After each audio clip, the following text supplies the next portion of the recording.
Hey guys, what's up? No, let me quit. What's going on, y'all?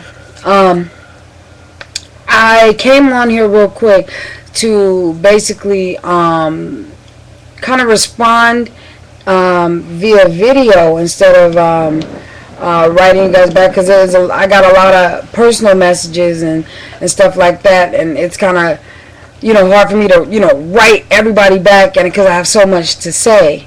But I want to try to, make this video quick.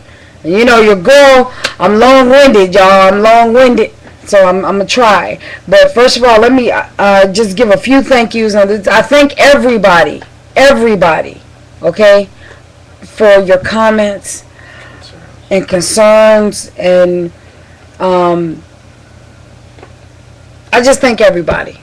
You know what I mean? You guys really came through for me. You made me feel like, I wasn't the only one that ever went through something like that. And for a long time here, I felt like I was the only one that went through stuff like this, that went through something like that. So real quick, S.K. Hawkins, Time to Lose, Lady Walperdinker. I want to thank you two for the video responses. Man, it touched Mo's heart, like, for reals, and it was so real, and I felt you guys, man, for real, on a real level. I felt you. Ishkia, so amazing. Monique NJ,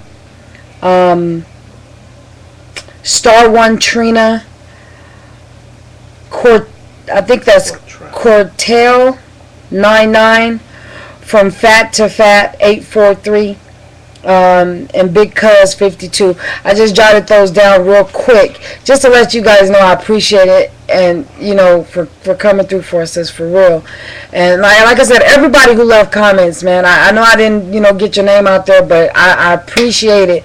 I honestly do, from the bottom of my heart, man. You don't know how hard it was for me to come through and let you guys know what I've been going through for the past, it's been like 9 months.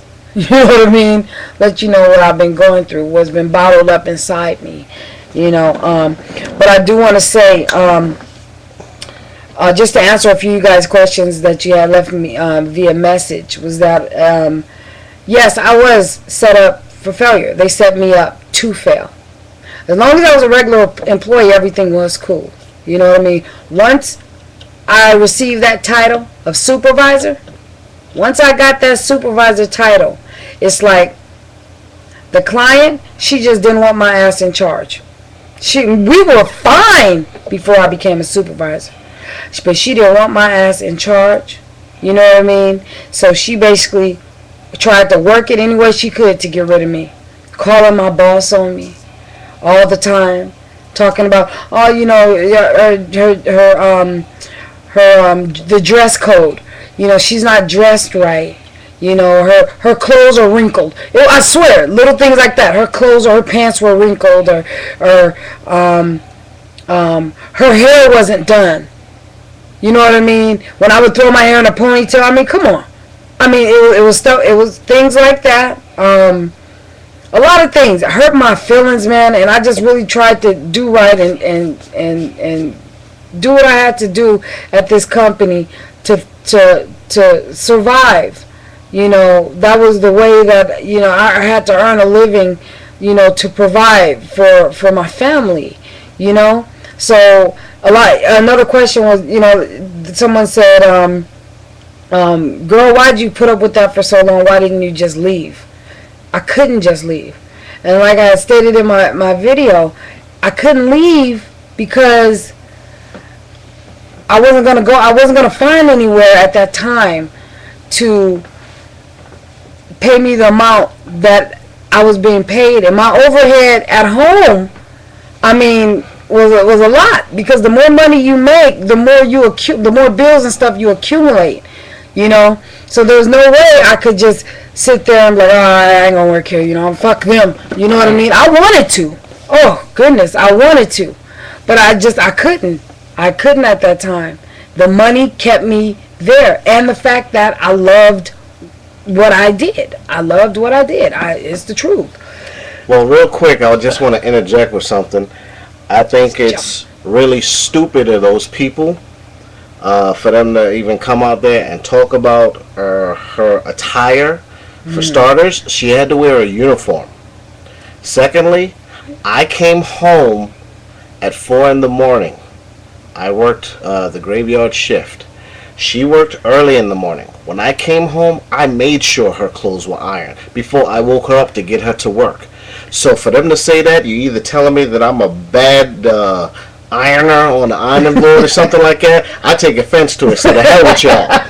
Because he did, you guys. He used to iron my clothes every morning.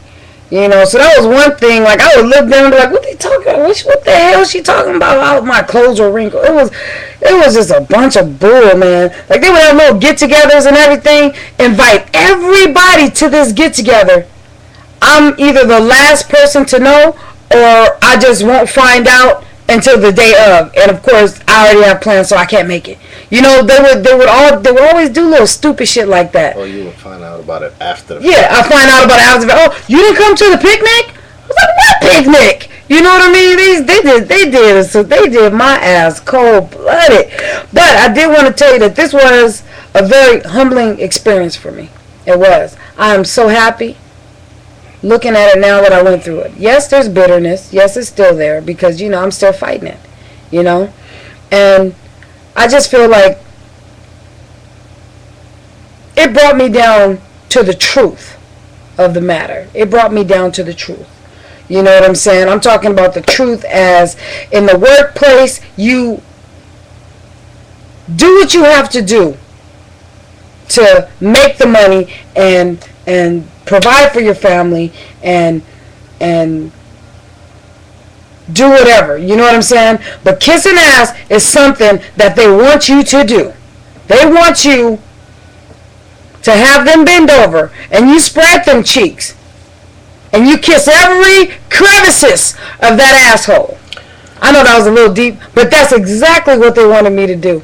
And John was telling me a little while ago, you didn't break. You didn't break. And that's one thing that I'm proud of. I didn't break. I didn't break the whole time. I stood there. I smiled in their face every day. And I kept accurate because I'm a very organized person, y'all. Organized to a T. I kept accurate notes. Every time she would come and say something to me, every time she would call my boss on me, I had my own little notepad that I wrote everything down. This is advice for people that haven't been through nothing like this.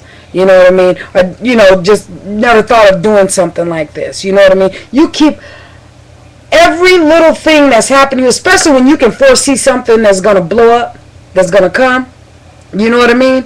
I kept the accurate account of every single thing they did to me, every single thing they said to me. So when I went to the EDD hearing, because they were fighting my unemployment, I had everything on deck.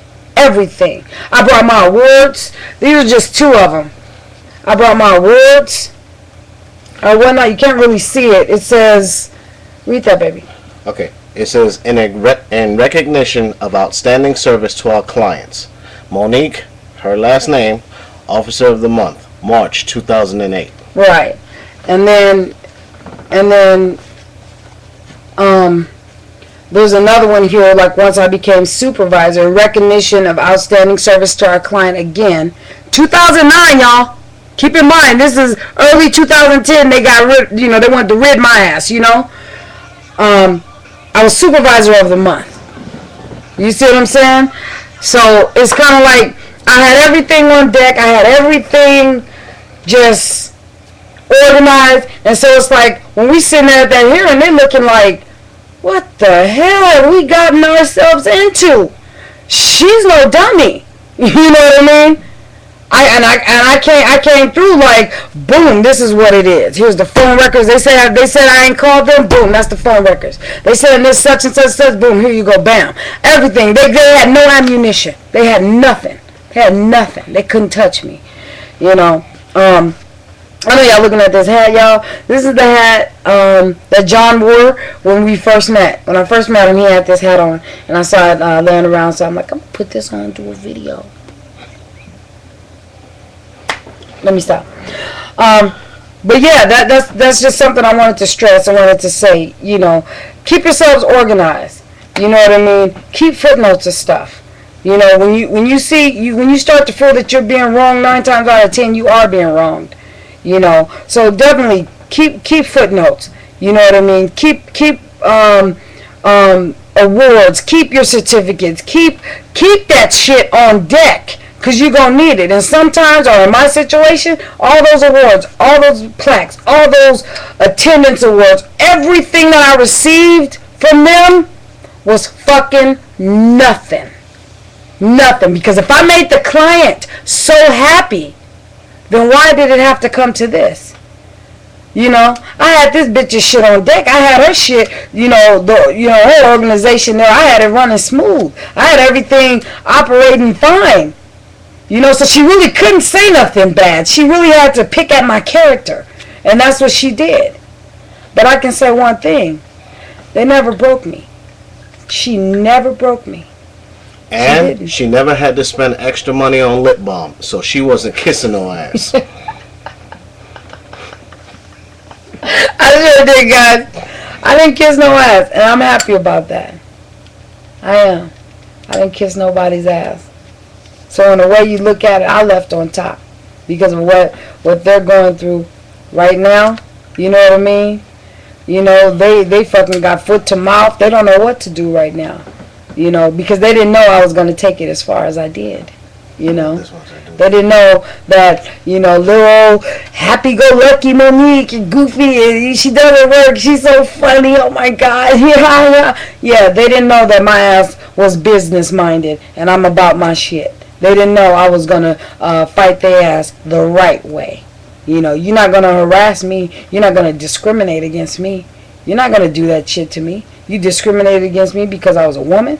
You discriminated against me because I was black. You discriminated against me because I existed. How about that? You know. So having said all that, your girl's doing good. I'm getting through it. I'm glad I was able to vent and get that out. Hopefully I answered a lot of you guys' questions. You know what I mean? Oh, and about the company, believe me, this is a well-known company. Both the companies, they're well-known. I wonder if both of, I know one of them is worldwide. Worldwide? I don't know if the other one is... Well, we know both of them are... they're well-known. Believe me. They're in this country. Both of them are all over this country. They're so well-known, guys. These companies, especially one of them, is so well known. You guys probably shop there all the time.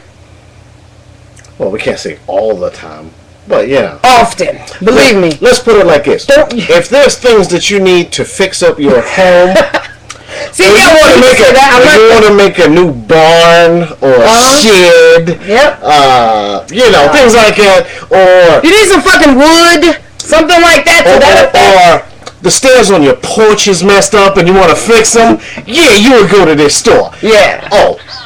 So, in retrospect, I just want to alleviate something. It's not Home Depot. So, don't discount it there. You my nigga. But, just to clarify in this video, I did not mention the names of those companies. We can only tell you who it's not. Yeah, I can tell you who it's not. It's not Home Depot. You know what I'm saying? And it's not a mom and pop shop. Yeah, and I can look at my gag letter that I have, and I read through that motherfucker, and it said what I can and what I can't say, and whatever. I cannot mention the name of that company. Now, if you guys mention it, then hey, that's on you. You mentioned it. I didn't say it. But hey, it is what a motherfucking is. I should have held up a sign and put it up there like this. This is what it is. Alright then, you guys. God bless. I love you guys. Y'all my dogs, man. Ish, I love you, girl. Thanks for calling me. I appreciate it. And I hope you guys like John's swag hat. Look, he pulled me with this, y'all. He had this hat on. He was like, what up, boo? And I was like, hi, my name is Monique. Oh my God, I want you to get me pregnant. And believe me, he did.